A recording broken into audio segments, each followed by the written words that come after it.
بسم اللہ الرحمن الرحیم۔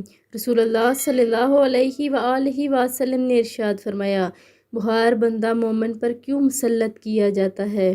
حضرت ابو ہریرہ رضی اللہ تعالیٰ عنہ فرماتے ہیں کہ رسول اللہ صلی اللہ علیہ وآلہ وسلم نے ایک بیمار کی عیادت کی اور میں رسول اللہ صلی اللہ علیہ وآلہ وسلم کے ساتھ تھا۔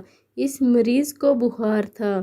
رسول اللہ صلی اللہ علیہ وآلہ وسلم نے ارشاد فرمایا، خوشخبری سنو، اللہ تعالیٰ فرماتے ہیں، بخار میری آگ ہے اور میں اسے اپنے مومن بندے پر دنیا میں اس لیے مسلط کرتا ہوں کہ یہ آخرت کی آگ کا متبادل ہو جائے اور مومن بندہ آخرت کی آگ سے محفوظ و مامون رہے۔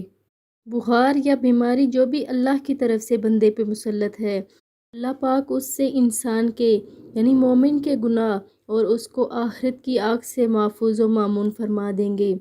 اللہ پاک ہمیں آخرت کی تیاری کرنے کی توفیق عطا فرمائے، آمین ثم آمین۔